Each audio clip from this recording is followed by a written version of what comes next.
Hey guys, Paul Pluter on the Paul Pluter channel. Today guys, I was trolling around the internet and my good friend Mark Goldberg, that's right, Chicago dog trainer. Mark Goldberg, the best dog trainer in the world. By the way, did you know he wrote a book? Let Dogs Be Dogs. And I thought it was about wristwatches. Anyhow, my good friend Mark Goldberg, he's just uploaded a video, well, it was a couple days ago. It was about Rolex, and it was, we want it because we can't have it. And I gotta tell you this, if you want to make something very, very desirable, is you limit supply. And, you know, we always want the girl we can't have. We want the car we can't afford. We always want things we can't really get. It's kind of just how life is. And anyhow, Mark Goldberg put this video together, and I loved it. He was in his backyard. Noticed I didn't see any dog poos in that backyard. What a beautiful backyard he's got there. And that's from the Goldberg Estates. And I gotta tell you, I think he really nailed it. I loved his story. I mean, Mark Goldberg, I mean, there are so many phony YouTube presenters out there. I mean, you've got guys who, you know, 5 years ago knew nothing about watches. But Mark Goldberg tells the story of how in the late 80s, he wanted a Rolex. He wanted to make a statement. And what did he buy? Rolex two-tone date. A 34mm Rolex date. And I gotta tell you, I think he's just nailed this video. And instead of me trying to rehash this video, I sent Mark I sent him an email and said, Mark, can I use that video? You did it so well. And he very kindly let me post it. So I'm gonna put a link on this video here. Click on that little question mark and it'll link to his channel. And I'll put a link in the description just in case you can't work that one out. You can at least look in the description. Mark Goldberg, a really good friend of mine. I love Mr. Goldberg, the world's greatest dog trainer to death. And I gotta tell you, I think he's spot on the money. We want things we can't have. And as soon as we could have it, hey, we don't want it anymore. And it's funny, I've been in the wristwatch advisory business for a decade now, and you know, I've said to so many people, get an Explorer, get an Explorer, get an Explorer. No, I don't like the Explorer 2, wah. And it's all because it's not in demand. As soon as it's not available, suddenly they want it. And the amazing thing is, everyone wants to be an individual, but they want to follow the herd. That's the reason I sold 3 Rolex to buy a Patek Philippe in a dying genre, the dress genre. Anyhow, guys, go and take a look at Mark Goldberg's video. He's going to continue on after my rambling speech. And, yeah, tell me what you think. I think Mark has got a point. And I got to tell you, if something is unavailable and suddenly it becomes available, we want it. We feel we've got something. So without further ado, let's enjoy this video. Hey guys, this is Mark Goldberg from Mark Vlogs Watches, and today I want to discuss the so-called Rolex shortage, why this is happening, and the mob psychology that has taken root, given the fact that you cannot just walk into an authorized dealer and buy a whole range of what are now highly desirable Rolex watches. And guess what? Wasn't all that long ago that those were the dogs of the range and nobody even wanted them. Now you can't get them and everybody wants them. But before we get into the meat and potatoes of this horological conundrum, dilemma, situation, circumstance, and problem, we should probably do the quick fist watch check. And here it is.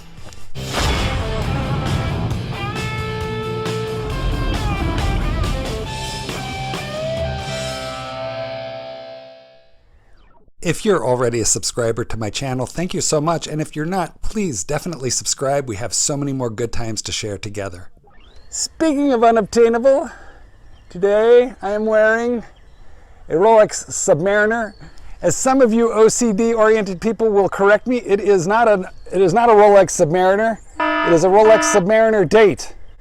Okay, so let's talk about this. First of all, I'm an old guy, 61 years old. I bought my first Rolex about, I would say it must have been around 1987 at the authorized dealer.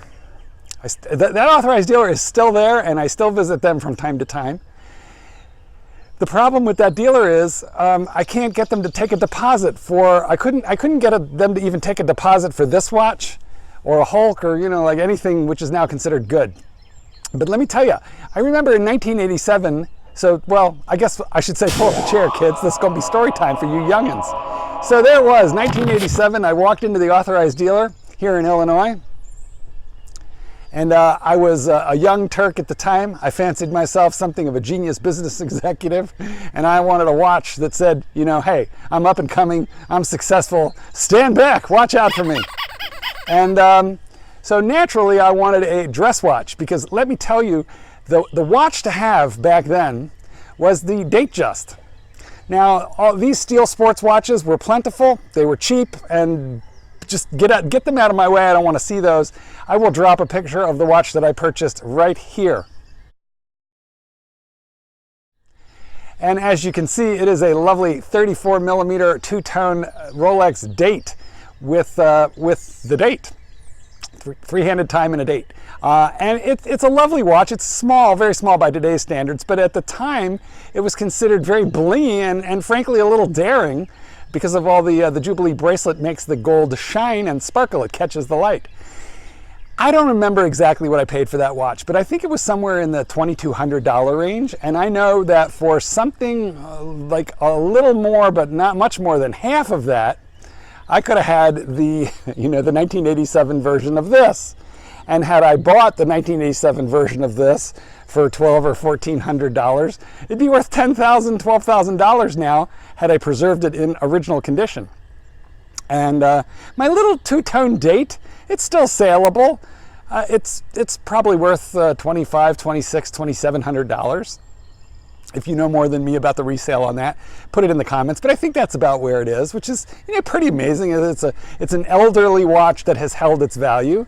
And in a lot of brands, you know, there is no value on an old watch, let alone a new one in terms of resale. But, you know, we're talking Rolex here, so there's always a resale value.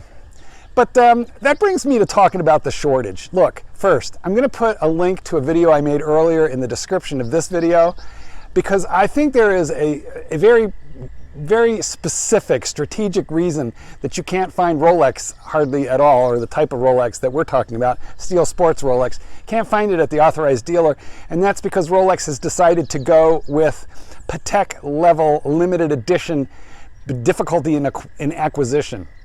They cannot compete with Patek on the level of horology because Patek are largely hand-built, whereas Rolex are largely robotically built. So they're going to achieve the same end, which is to say these watches are going to double and triple in value over the next 10, 20 years.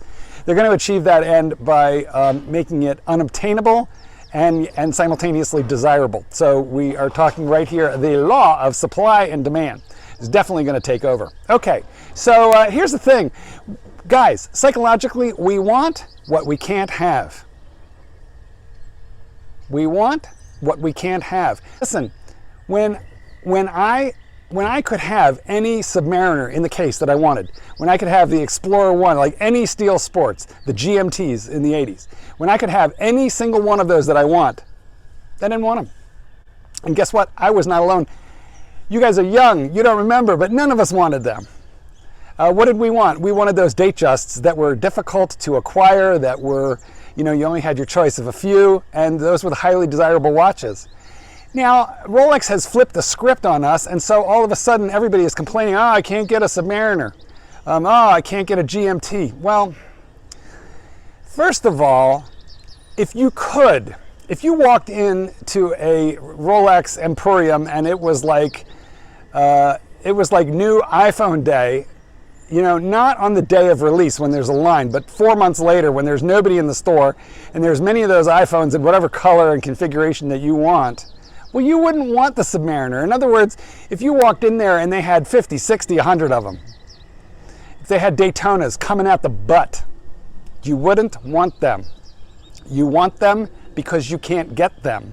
And because they hold their value, and because the day you pay retail for them, you think you can sell them for a bit more than what you purchased them for. And in some cases, that's true. So really what we're dealing with here is some form of mob psychology. Now, I don't blame you good people for this. I blame Rolex and not the authorized dealer, not the jeweler where the jewelry store where the watch is sold.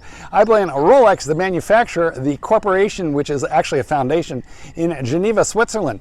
Every place that sells Rolex is just a jewelry store with a Rolex distribution contract. Those are independent businesses, and for the most part, relatively small businesses. And they are subject to doing whatever Rolex says that they will do in their Rolex distribution agreement. And because it's prestigious, most of them are willing to go along with crazy and expensive draconian requirements that Rolex puts upon them. Okay, so I guess really here is the whole point of this video.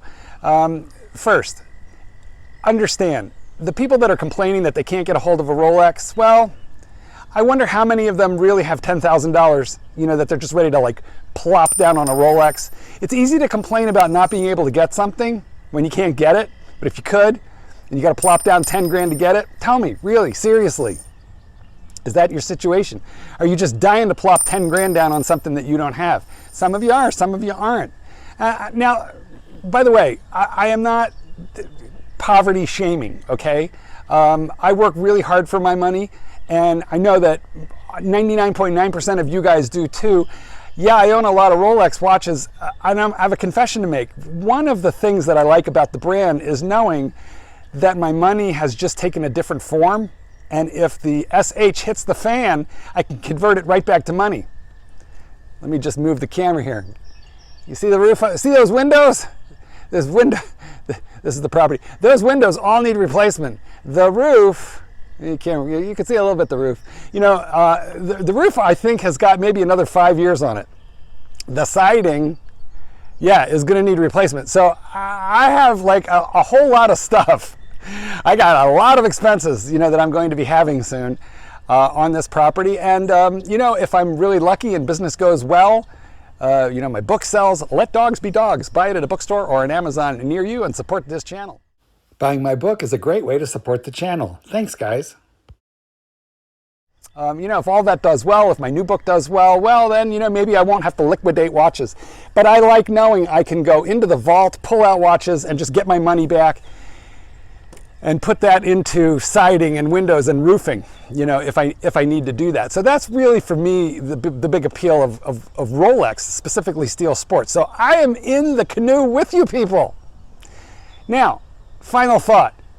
Yeah, there's a shortage if you got to be the guy who walks into the authorized dealer and you're the first guy to ever wear the watch.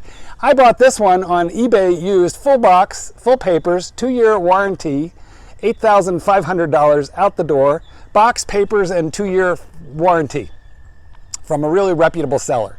So it's not that you can't get this stuff. You can, you just can't get it at the authorized dealer. You have to be a smart shopper. Some watches are selling at a premium, some less so. You just got to know what you're doing. So I'll tell you what, I'm going to put my 5 strategies for buying a used Rolex video. I've made a video on this, and I'll put it in the description of this video too. In the off chance that you're saying, gee, you know what, I do have money that I want to invest in a Rolex right now to enjoy and hold on to retain my value while I enjoy my watch, but the darn authorized dealer won't take my deposit or my money. That, in fact, is a problem.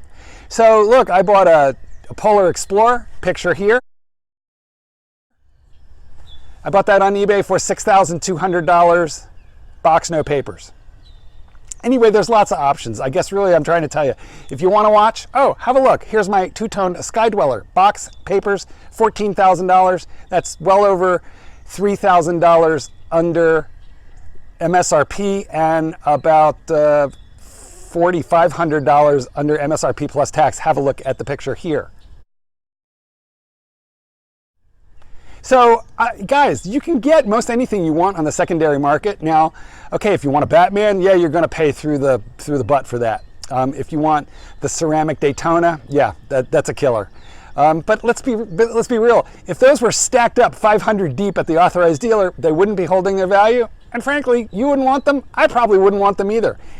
Final confession before I cut this video off. I have a Batman picture here. I have a confession to make. I'm a shallow SOB. Now that this watch is trending at like $14,000 compared to the $7,800 full set price that I paid for it used, now that it's trending at $14,000, I think I like it more. Am I shallow? Goldberg, peace out. Paint the sky your favorite color. Your favorite color. Paint the sky. Paint the sky. You certainly need a lot of paraphernalia in your trade. Yeah, cymbals, timp, bongo, tambourine. What are these things? These are claves. What are they for? Set of rhythms the Latin American stuff. Here, let me show you. See? Very simple. Indeed. Very simple.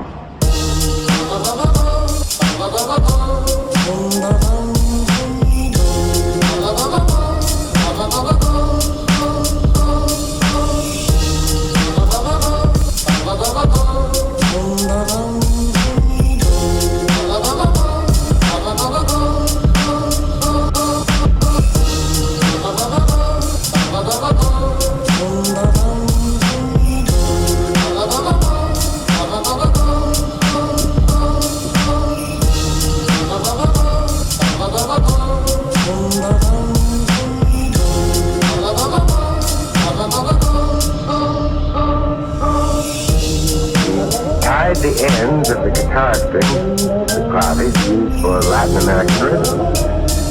And then he approached his victims from the rear, looped the wire over their heads, and... How terrible, very clever. As we jazz lovers say, this was seen as murder.